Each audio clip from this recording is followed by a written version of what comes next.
Oh, it's one of the biggest mysteries in the history of aviation. A Malaysia Airlines flight went missing 10 years ago today. It was flying from Kuala Lumpur in Malaysia to Beijing, China. En route, the plane went dark, changed course, instead heading toward the Indian Ocean. MH370 then disappeared. 239 people were on board, a lot of them from China. And today, this was the scene. Some of their families marking the anniversary with a protest outside of the Malaysian embassy in Beijing, demanding the search resume for the plane. Malaysia has said it's willing to reopen the investigation if new compelling evidence emerges.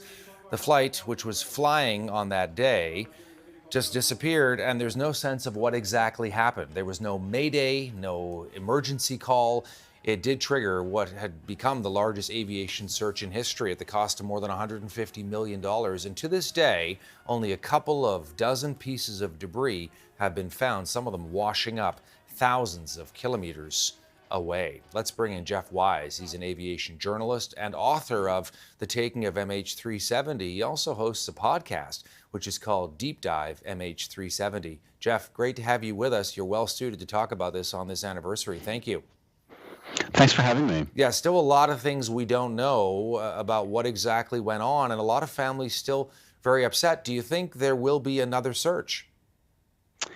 It's so hard to tell. They have been making noises in recent days that they would consider reopening the search. And the company that would do it, Ocean Infinity, you may recall a few years ago, they made this rather unusual offer that they would do the search for free on their own expense and only asked that they would be reimbursed if the plane was found. Of course, they didn't find the plane. They weren't reimbursed. They've occasionally made noises like this since, but it has never come to anything. It's been a few days since they began talking about it again, so it could really go either way. Why has this search been so difficult, Jeff? It is a fascinating mystery. You just highlighted some of the points about it that make it so baffling. I have been doing this podcast with my co-host for the last 6 months, just fine slicing all of the different kinds of evidence about it. It is truly a complicated technical mystery that is also just full of paradoxes and contradictions that it's really hard to make sense of it, which is why we just have to take so long to go through it.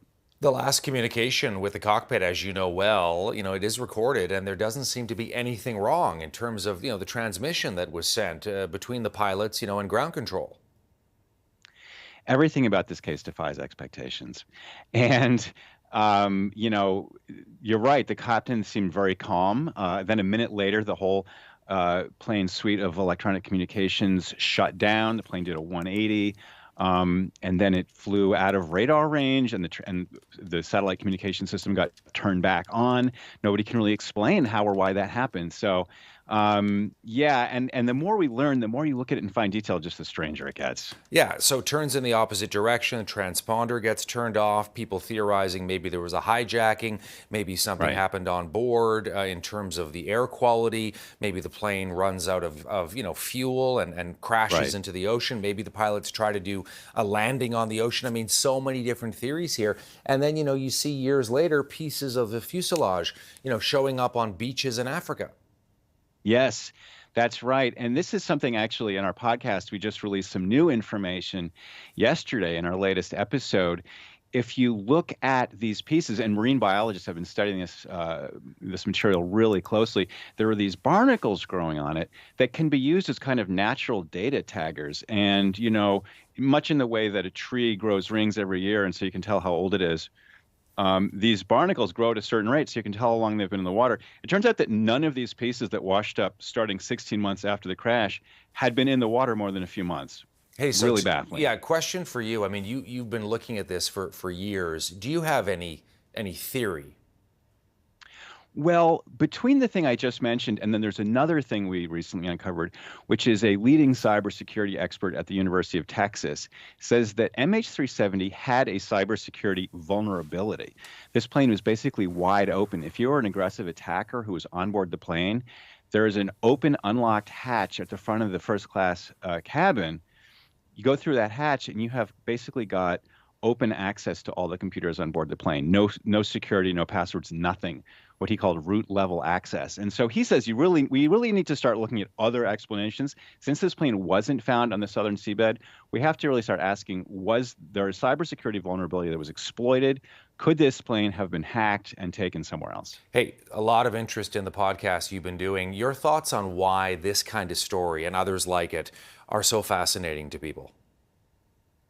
They are a true life enigma. We have these TV series like Lost where things mysteriously happen, and I didn't watch that whole season, that whole show, but I think at the end it turned out they were in an interdimensional portal or something. It's one of these stories that almost seems like the possibilities verge on the almost supernatural. It's so strange. Of course, I'm not saying it is supernatural, but it has that kind of weirdness to it, that kind of uncanny eeriness to it. Yeah, Jeff Wise joining us from New York. He's an aviation journalist, author of The Taking of MH370, and also he hosts a great podcast called Deep Dive MH370. Jeff, thanks for taking time for us in Canada. Much appreciated on this anniversary.